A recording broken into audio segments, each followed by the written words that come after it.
V Gopalakrishnan, നിങ്ങളുടെ പ്രസ്ഥാനത്തിന് ഇന്ന് വലിയൊരു ഷോക്കേറ്റ ദിവസമാണ്. സന്ദീപ് വാര്യർ കോൺഗ്രസിലേക്ക് ചേക്കേറി. മൈക്കോണാണ്, താങ്കൾക്ക് സംസാരിക്കാം. അപ്പോൾ ഇതിനെക്കുറിച്ച് തന്നെ ഇവിടെ ചർച്ചയുണ്ടായത്. മാത്രവുമല്ല, ഇവിടെ മത്സരം UDF-ഉം BJP-യും തമ്മിലാണ് എന്ന രീതിയിലുള്ള ആർഗ്യുമെൻ്റാണ് ജ്യോതികുമാർ ചാക്കാല പറയുന്നത്. റഹീം പറയുന്നു നിങ്ങൾ ചിത്രത്തിലേ ഇല്ല എന്നാ പറയുന്നു. ഇതായിരുന്നു ഇവിടെ നടന്നത്. റഹീമിന് കണ്ണിന് എന്തെങ്കിലും അസുഖം ഉണ്ടെങ്കിൽ എൻ്റെ ഒരു ക്ലിനിക് ഉണ്ട്, ഹോസ്പിറ്റലുണ്ട്. എവിടെയത്? എൻ്റെ വൈഫാണ്. ഓക്കെ. അതൊരു പബ്ലിസിറ്റി ആയിക്കോട്ടെ. സ്ഥലം കൂടെ പറഞ്ഞു കഴിഞ്ഞാൽ പോസ്റ്റ് ഓഫീസിലൂടെ പറഞ്ഞാൽ ആൾക്കാർ കത്തയച്ച് അവിടെ എത്തും അപ്പോയിന്റ്മെന്റ് എടുക്കാൻ. അമൃത കണ്ണാശുപത്രിയിലേക്ക് വന്ന് ചികിത്സ നടത്തിക്കോട്ടെ. കാരണം MP ആയതിനു ശേഷം കണ്ണിന് പ്രശ്നമുണ്ടെന്നു അല്ലേ?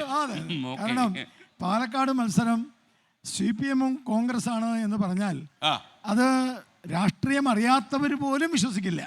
പക്ഷേ ഇവിടെ മത്സരം കോൺഗ്രസും CPM-ഉം ഒരു ഭാഗത്തും BJP മറുഭാഗത്തുമാണ്. എന്ന് പറഞ്ഞാൽ ഒന്നാം രണ്ടും മൂന്നും സ്ഥാനക്കാർ ഒരു ഭാഗത്തും ഒന്നാം സ്ഥാനക്കാർ ഇപ്പുറത്തുമാണ്. ഇവരെന്ത് അടിവെച്ചാലും ഇവരെന്ത് ഒരുമിച്ചിരുന്നാലും BJP-യെ തോൽപ്പിക്കാൻ ഇവർക്ക് കഴിയില്ല. എന്റെ ചോദ്യത്തിലേക്ക് പക്ഷേ വളരെ വിദഗ്ധമായ നീക്കത്തിലൂടെ നമ്മുടെ ഈ ജ്യോതികുമാർ ചാമക്കാല ഉൾപ്പെടെയുള്ള ആളുകൾ നടത്തിയ ചടുലമായ നീക്കത്തിലൂടെയാണ് സന്ദീപ് വാര്യർ ഇന്ന് കോൺഗ്രസ് ക്യാമ്പിൽ എത്തി നിൽക്കുന്നത്. ജ്യോതികുമാറിന്റെ മുഖത്തൊരു ചിരിയുണ്ട്, താങ്കളുടെ മനസ്സിൽ ഗൂഢമായൊരു ചിരി. യഥാർത്ഥത്തിൽ ഇത് കോൺഗ്രസിലേക്ക് സന്ദീപ് ചേക്കേറിയതോടെ അത് കോൺഗ്രസ് സ്ഥാനാർത്ഥിക്ക് ഗുണകരമാകും എന്ന് ഗോപാലകൃഷ്ണൻ കരുതുന്നുണ്ടോ? വാസ്തവത്തിൽ ഈ ചാമക്കാല ചിരിച്ചു നിന്നതിനാന്ന് എനിക്കറിയില്ല. കാരണം അയാളുടെ അച്ഛനും അമ്മയും അച്ഛയും വരെ തെറി പറഞ്ഞ ആളാണ് ചാമക്കാല. ഇനി ചാമക്കാല ഈ സന്ദീപ് വാര്യരെ ഇനിയിപ്പോ സന്ദീപ് ഏട്ടാ എന്ന് വിളിക്കേണ്ടി വരില്ലേ എന്ന് ആലോചിക്കുമ്പോ എനിക്ക് വലിയ ദുഃഖമുണ്ട്. അത് സാരമില്ല. അപ്പോ എന്തായാലും നിങ്ങൾക്കൊരു ഷോക്കായോ? ഞങ്ങൾക്ക് വാസ്തവത്തിൽ നല്ല കുളിർമയാണുള്ളത്. എന്താ കുളിരാൻ കാരണം? കാരണം ഈ ഒരു കസേരയ്ക്ക് വേണ്ടി, പ്രത്യേകിച്ച് കസേര തീരെ ഇല്ലാത്ത ഒരു കോൺഗ്രസിലേക്ക് ചേക്കേറുന്ന ആദ്യത്തെ രാഷ്ട്രീയക്കാരനാണ് സന്ദീപ് വാര്യർ. അയാളുടെ ഗതി ആലോചിച്ച് എനിക്ക് ചിന്തിക്കാൻ പോലും വയ്യ. കെ മുരളീധരൻ കൃത്യമായി പറഞ്ഞു. കെ മുരളീധരൻ പാലക്കാട് വന്നപ്പോൾ ചോദിച്ചു ഈ കാര്യം, സന്ദീപ് വാര്യർ വരുന്നില്ലേ? അപ്പോൾ കെ മുരളീധരൻ എന്താ പറഞ്ഞേ? ഞങ്ങൾക്ക് തന്നെ ഇവിടെ നിൽക്കാൻ വയ്യ, ഇനി അയാൾ ഇങ്ങോട്ട് വരുന്നേ എന്നാ ചോദിച്ചത്. അദ്ദേഹം പറഞ്ഞത് കൃത്യമായി പറഞ്ഞത് അല്ലെങ്കിൽ തന്നെ കോൺഗ്രസിൽ ഒരുപാട് പ്രശ്നങ്ങളുണ്ടെന്ന് പറഞ്ഞത്. അതന്നെയാണല്ലോ ഞാൻ വേറൊരു ഭാഷയിൽ പറഞ്ഞത്. ഞങ്ങൾക്ക് തന്നെ കസേരയില്ല, ഇനിയിപ്പോൾ വേറൊരു കസേര എങ്ങനെ കൊടുക്കുന്ന പറഞ്ഞത്. അപ്പോൾ സന്ദീപ് വാര്യർ എൻ്റെ കൂടെ ഉണ്ടായിരുന്ന ഒരു സഹപ്രവർത്തകനാണ്. മനുഷ്യന് 3 തരത്തിലുള്ള രാഷ്ട്രീയ പ്രവർത്തകരുണ്ട്.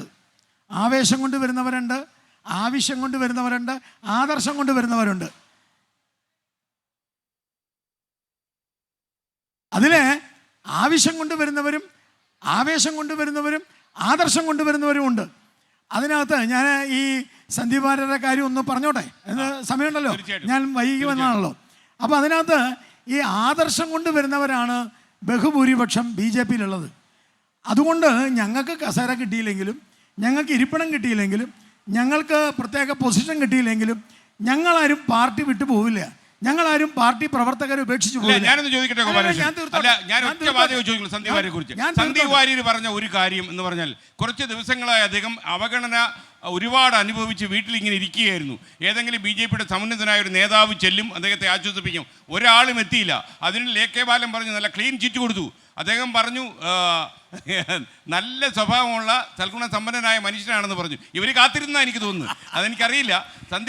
സന്ദീപ് വാര്യർ വരുന്നതുകൊണ്ട് എൻ്റെ ചോദ്യം ഇതാണ്, പ്രകടമായ രാഷ്ട്രീയ ചോദ്യം തന്നെയാണ്. സന്ദീപ് വാര്യർ കോൺഗ്രസ് ക്യാമ്പിലെത്തുന്നത് കൊണ്ട് രാഹുൽ മാങ്കൂട്ടത്തിന് വിജയ സാധ്യത കൂടുന്നോ? ഞാൻ ആദ്യത്തെ താങ്കളുടെ ചോദ്യത്തിലെ ഒന്നാമത്തെ ഉത്തരം പറയാം. സന്ദീപ് വാര്യരടക്കം ഏത് പ്രവർത്തകനും ഒരു പാർട്ടിയിൽ പ്രവർത്തിച്ചു കൊണ്ടിരിക്കുമ്പോൾ ആ പാർട്ടിയിൽ അവഗണനയുണ്ട് എന്ന് തോന്നലുണ്ടായാൽ ആ അവഗണന എന്താണ്, അല്ലെങ്കിൽ എന്താണ് പ്രശ്നം എന്ന് സംസാരിക്കേണ്ടത് ആ സംഘടനാ ചുമതലയുള്ളവരുടെ ബാധ്യതയാണ്.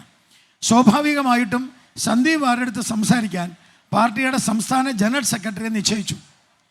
ആ സംസ്ഥാന ജനറൽ സെക്രട്ടറി മിസ്റ്റർ സുധീർ, അദ്ദേഹം പോയി അദ്ദേഹത്തെ കണ്ടു, അദ്ദേഹമായിട്ട് സംസാരിച്ചു.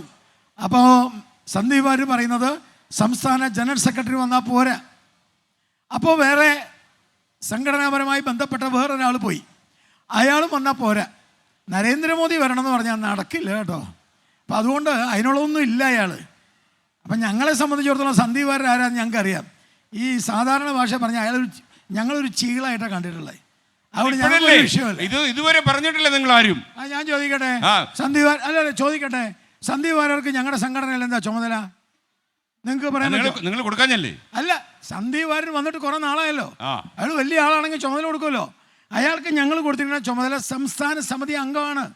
ആ സംസ്ഥാന സമിതി അംഗം എന്ന നിലയിൽ ഞാൻ സംസ്ഥാന സമിതി അംഗമല്ലെന്ന് ഒരു സിംഗിൾ മെമ്പർഷിപ്പുള്ള ഒരാളും ഈ പാർട്ടി വിട്ടു പോകാൻ പാടില്ല.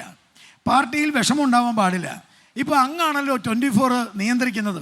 ആ 24-ൽ നിന്ന് ഏതെങ്കിലും ഒരു റിപ്പോർട്ടർ അവഗണനയുണ്ട് എന്ന് പറഞ്ഞു പോയാൽ അങ്ങ് എന്താ ചെയ്യുക? അങ്ങ് ചുമതലപ്പെട്ട ഒരാളെ വിടും പോയി സംസാരിക്കാൻ. ശരിയല്ലേ? കാര്യം ചെയ്യും. ശരിയല്ലേ? പിന്തിരിപ്പിക്കാൻ നോക്കും, അതല്ലെങ്കിൽ യോഗ്യരായ ഒരാളെ കൊണ്ടുവരും. അതെ, കറക്റ്റ്. അപ്പോ അങ്ങ് ചെയ്തതുപോലെ അല്ലാണ്ട് ഓടി ഒരു റിപ്പോർട്ടർ പോയി എന്ന് പറഞ്ഞപ്പോഴേക്കും ഓടി ശ്രീകണ്ഠൻ സാറ് പോയി അദ്ദേഹത്തിന്റെ വീട്ടിൽ പോയി കെട്ടിപ്പിടിച്ചിരിക്കാൻ പോണില്ലല്ലോ. അത് സ്വാഭാവികമാണ്. ഞാനത് വളരെ ഫ്രാങ്ക് ആയിട്ട് അറിയാമല്ലോ. എനിക്ക് നന്നായി അറിയാം. കേരളവർമ്മ കോളേജ് തൊട്ട് അറിയാം. അപ്പോ അതുകൊണ്ട് ഞാൻ തീർത്തോട്ടെ. അതുകൊണ്ട് ഒരാൾ പോലും ഞങ്ങളുടെ സംഘടന വിട്ടു പോകണമെന്ന് ഞങ്ങൾ ആഗ്രഹിക്കുന്നില്ല.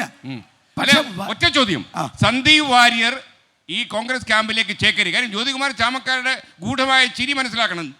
ഗോപാലകൃഷ്ണൻ അത് ഗുണം ചെയ്യും അവർക്ക്. അതാണ് ഏറ്റവും വലിയ രസകരമായ കാര്യം. ഇവരുടെ നേതാവാരാ? രാഹുൽ ഗാന്ധി. ഈ രാഹുൽ ഗാന്ധിയെ കഴിഞ്ഞ ലോക്സഭാ തെരഞ്ഞെടുപ്പിൽ അയാൾ പറഞ്ഞ തെറി എത്രയാന്ന് വേണം ഞാൻ എണ്ണി പറയാം. അത് വല്ലതും പറയില്ലേ? അല്ലല്ല, അതെങ്ങനെയാ? മഹാത്മാഗാന്ധിയെ ചെറുതായിട്ടൊന്ന് വെടിവെച്ച ആളെ കൊണ്ടാണ് ഇപ്പൊ ഇവർ നടക്കണേ. ചെറുതായിട്ടൊന്ന് വെടിവെച്ച ആളെ.